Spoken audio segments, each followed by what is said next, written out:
Voice of the Sea, learning from experts across the ocean. Welcome to Voice of the Sea.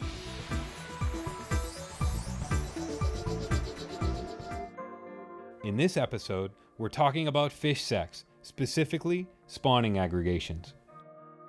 Researchers Pat Colin and Terry Donaldson break down this elusive courtship behavior. We'll learn about the technologies used to study how fish do it, where they do it, and when they do it, as scientists struggle to learn how to protect fish species during their most vulnerable moments.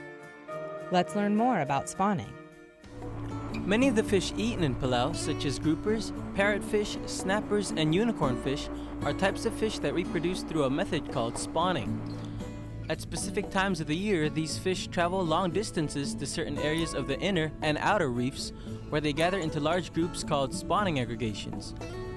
Within these aggregations, females and males release their eggs and sperm into the water, forming large cloud-like mixtures.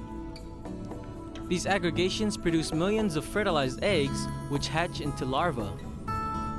Over the course of 4 to 6 weeks, the larvae will either drift or swim along ocean currents and eventually make their way back inshore, where they will grow into juveniles. As the juvenile fish grow, they will slowly start to migrate back to the reefs to join the adults, where the spawning process will start all over again.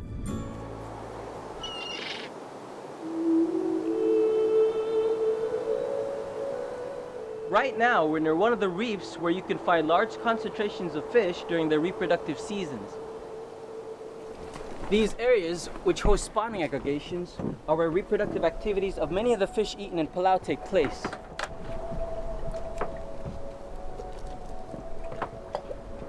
The aggregations are a natural and essential part of their life cycle, and for some fish, these sites are the only places where reproduction occurs.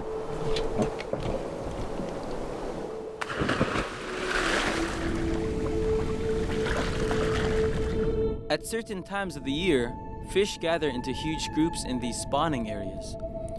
This is when all of the baby fish for these species are made. It is also the time when the mature fish are at the highest risk to fishing.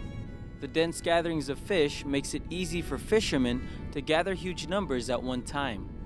When too many spawning adults are removed, too few babies are produced to replace the fish being caught, and the populations slowly decline and disappear. Next, we're in Palau, where we meet up with Pat Colin of the Coral Reef Research Foundation to discuss the amazing behavior of fishes that aggregate in large numbers to spawn. Pat explains why this behavior makes fish vulnerable. Some of your more famous research is on spawning aggregations of fishes. You're pretty well known in that field.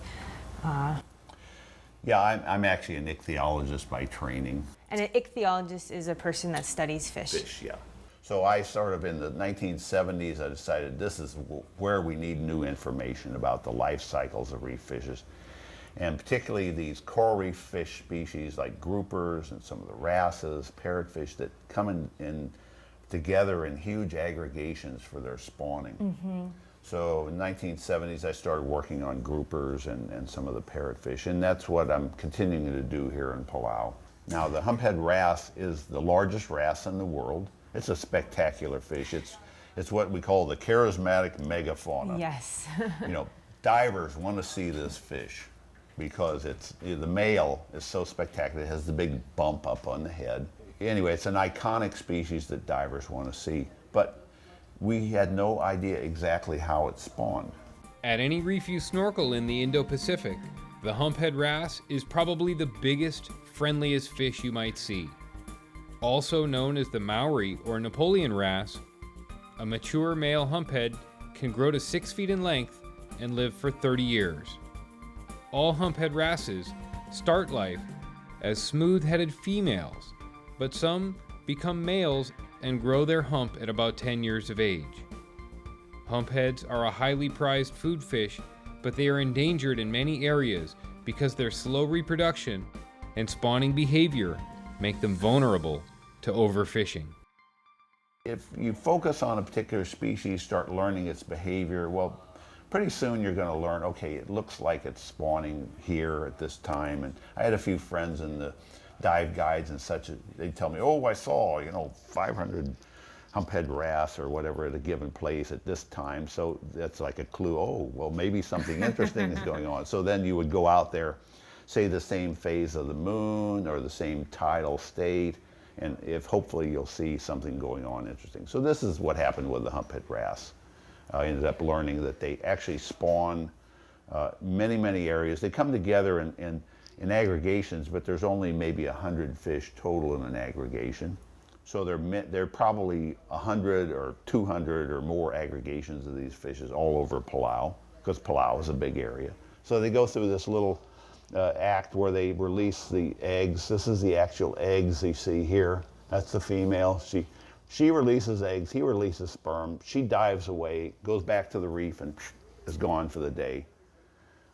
The eggs are fertilized. There's probably 100,000 eggs in that tiny little cloud there. Those drift away, and then there'll be another female. 60 seconds later, he'll spawn with her. So he'll spawn with a whole series of females in quick succession. And he's doing that every day? Every day. And then he leaves. So they have a period of about an hour or less every day that they spawn. It's about 2 hours after high tide, where we know about it, and most days they're out there. This fish spawns every day of the year, so, and it's broadly distributed, so like protecting one site temporarily on a season or something isn't really going to improve the situation for this fish restoring its populations. So instead of that, you have to do something like has been done here in Palau, where they've actually placed a ban on fishing this species anytime, any place. You can't possess, you can't catch, can't sell Humphead Wrasse, mammal in Palauan. Is there a point in time where the population of the Humphead Wrasse will get to recover to such a point that they would fish it again? Well, yes, that could occur. Now, here in Palau, the population never crashed. It's not like the Atlantic cod, which had a precipitous decline in abundance. What you had here was a gradual decrease. So fishermen are saying, oh, well, we're seeing a lot less than we used to, but you could still go out and find this fish if you wanted to catch it. So that they sort of, acted proactively for a variety of reasons and said, okay, we're gonna ban this. And worldwide, this species is in real trouble, though. Palau is relatively lucky in that they have a pretty good population. Unfortunately, this is a very popular fish in what's called the live reef fish trade, where fishes are captured alive by usually, sometimes local or Chinese fishermen. They're held in pens alive, and then they're shipped to places like Hong Kong alive in vessels, and then they're sold. They have aquariums on the street. You can buy this fish. It costs an exorbitant amount of money. A Humphead Wrasse might be worth $100 a kilo or more in Hong Kong. So a 100-kilo fish, $10,000 or more, and probably more because that's a particularly big one. So that in many areas, the Humphead Wrasse has been highly impacted by the live reef fish trade. Some females, not all, but some females transition to males. There are some females that remain females their entire life. And the why sex change occurs is not totally understood. It could be many social factors, but it's sort of like, well, the number of males needed develops and no more. Because males are useless, beyond helping reproduce. You only need so many males. Females are much better in many respects. So you can have big females. They don't get as big as males, but you can have females that are this long, males are this long, and then you can have really tiny females. But anyway, you're looking at least a decade between spawning and when you will have new males come into the population. And then the fish, the oldest ones documented from looking at the ear bones are around 25, 30 years of age. Now the other thing in terms of spawning aggregations that we also work on are groupers. These big red dots that you see here. This is a survey we did, and the dots represent the density of fish in this particular channel. So that, and you see little tiny green dots here, that's places where there were no fish. I see. So this gives you an idea how the fish are aggregated together. This one is in this area here. This one takes a bit bigger area, but they actually overlap. So they're all mixed in together. And I see that's on the same day. Same day, yeah. We use GPS for doing this type of surveys.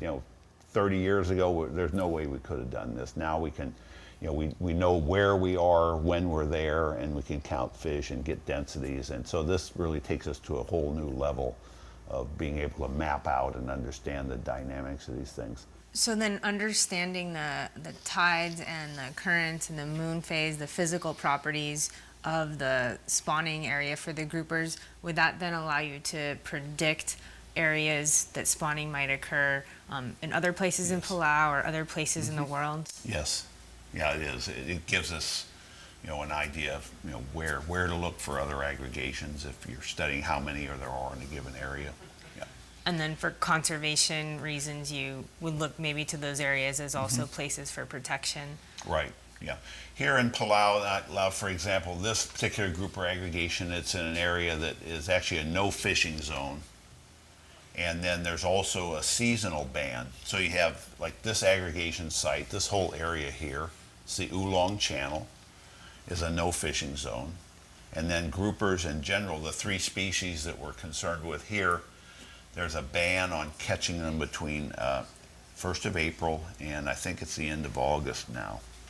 That's the known spawning season. So if somebody, say, has another spawning aggregation that's not a protected area, and there are such places here in Palau, there's about 10 of these aggregations of groupers known.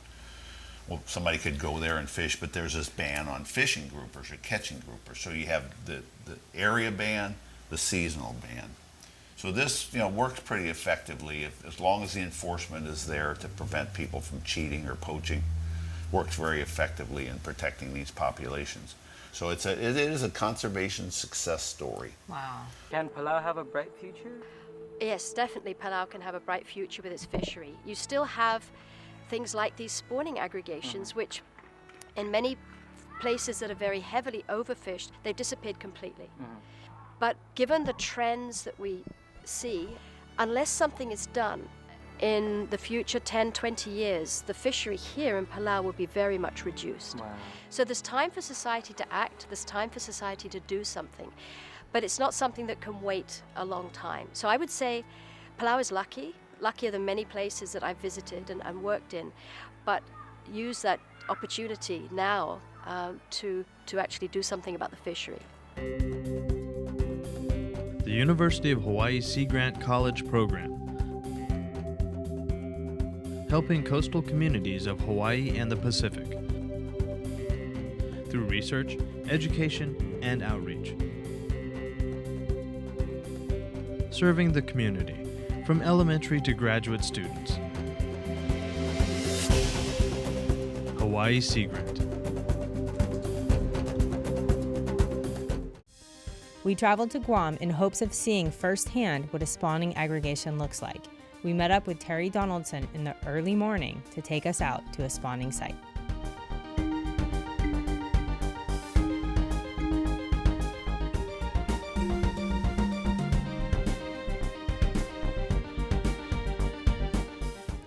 Although we were unable to witness a spawning event, we were fortunate to see some aggregating behavior and then spend some time with Terry back at the University of Guam. I'm really excited to learn about your research, and you're studying spawning aggregations of a couple different varieties of fish. Actually, we're studying spawning aggregation behavior of reef fishes, triggerfishes, groupers, parrotfishes, and our early example today was with surgeonfishes.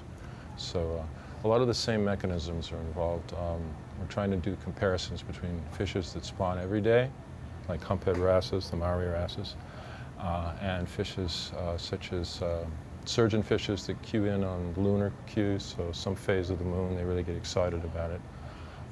And then fishes that maybe spawn once a year, all right? Some groupers, snappers, that sort of thing. And we're looking for underlying mechanisms to drive these different behaviors. We're looking to explain variation in these behaviors. Some places they do it in the morning, sometimes they do it at night. Can you tell me what a spawning aggregation actually is? Yeah, it's a temporary formation of a group of fishes, the same species obviously. They move to a specific site at a specific place and time for the purposes of spawning. All right. They gather together, again, daily, weekly, monthly, once a year. They go through courtship and spawning. Sometimes they'll spawn in groups, sometimes paired individuals, sometimes 6 go up at once, whatever, it depends on the species. The whole idea is that they only mate in a certain location, and then they go back to wherever they're from until the next time. And why is it important to understand this spawning behavior? A couple of different things are primary importance, aside from certain evolutionary considerations.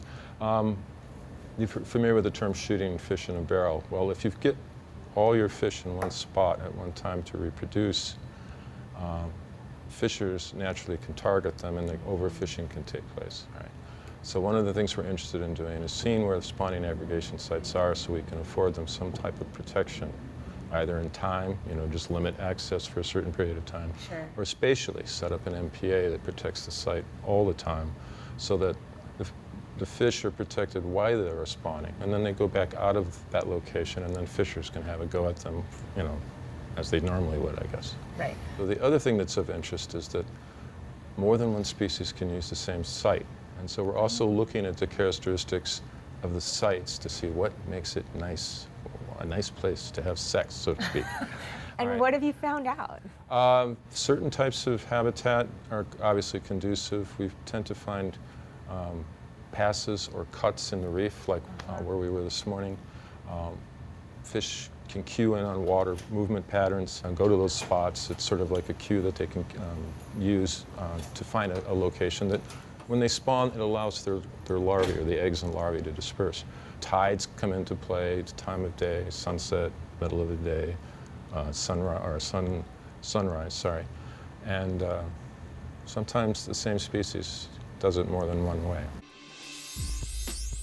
Exploring Our Fluid Earth is the dynamic curriculum developed by the University of Hawaii's Curriculum Research and Development Group. The award-winning Fluid Earth and Living Ocean textbooks are now interactive and online. New activities, updated content, and a teacher community.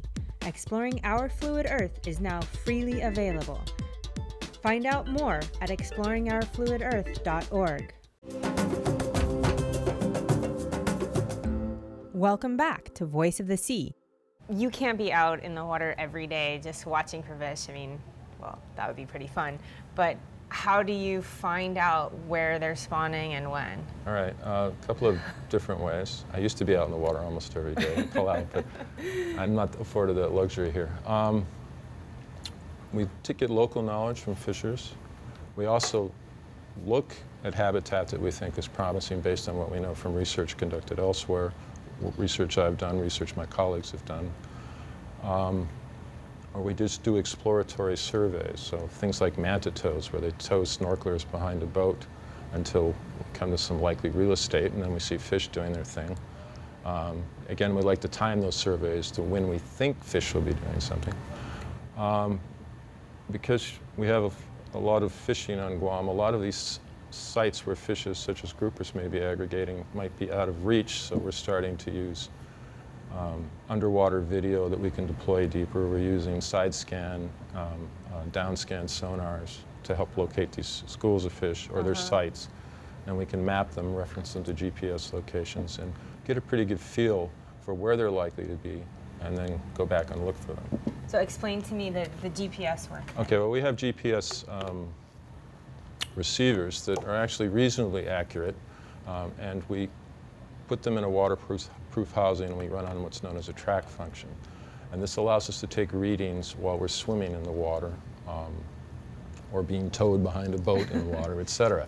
And what it does is, when we have our watches, electronic watches, set to GPS time, we can, over a certain period of time, intervals of a minute or 5 minutes or whatever, depending upon how we're swimming, record what we've seen in a given area. And when we get these big clusters of fishes together, we have a time set for that and a GPS location, so we can go back in the data later and figure out where they are. Then we can start mapping the distribution of the spawning aggregation sites. Terry used to work in Palau with Pat Colin. Terry showed me the types of equipment that he and Pat invented. Pat Colin and I devised a simple way to tow them around with you. And you put them inside of a waterproof housing, like so. Seal them up. We used to use screws with O-rings. Now we just use these things with O-rings. We throw that in the water. It has like a sea anchor, so it drifts with the water. Attach it to a simple reel that contains, I don't know, maybe 50, 60 meters of line. Counterweight, you've got a float, and you can use this, tow it behind you, maybe 2 meters behind the observer or the observer's assistant. And you can do it on the surface, or you can be down in 30 meters of water towing this thing above you. And you get a fairly good idea of where you've been, and you can predict where fishes are likely to aggregate, or you can actually show where they've been aggregating. You can calculate densities because you limit the distance you look to the left and right when you're doing your survey. There are all sorts of crazy things you can do. You don't even have to be limited to spawning aggregation. If you want to count the number of sharks on a reef, you're going to do a better job with this swimming long distances than you would be just standing still or just using traditional methods like transect tapes. Underwater, you can't actually use a GPS, right? Right. And so without a system like this, it would be impossible to know exactly where you were. Pretty much so. So we've learned that Palau's reef fisheries are experiencing major declines. We've also learned that several factors have been causing this, such as careless overfishing, illegal fishing such as poaching and spearfishing with scuba gear, and the need to fulfill increasing commercial demands. But we also know that Palau's fishery still has a chance for a bright future, and that there are many solutions such as enforcing marine protected areas, developing a more effective overall sustainable management for reef fisheries, including their vulnerable spawning aggregations, and educating the public. However, just focusing on one of these solutions will not completely solve our problem. Everyone must play their part, from fishermen to conservationists to law enforcement to the government, if our precious fisheries are to be saved.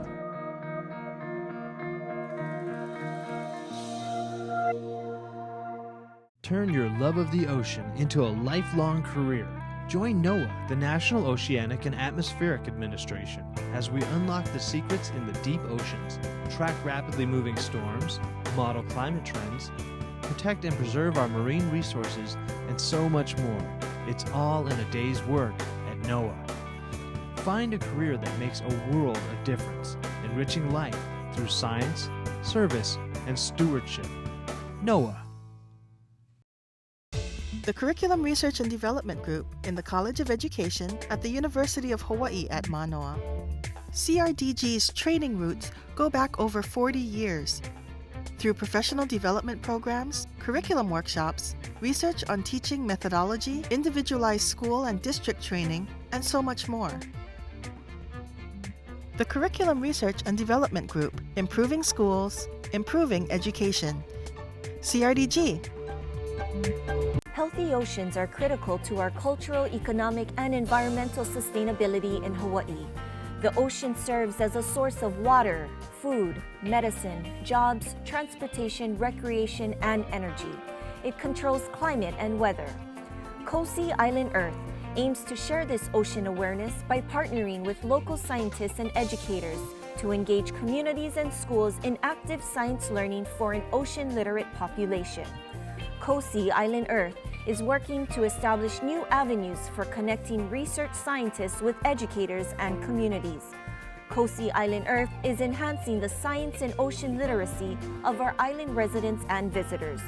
COSI Island Earth is connecting scientific research, traditional knowledge, and ocean policy.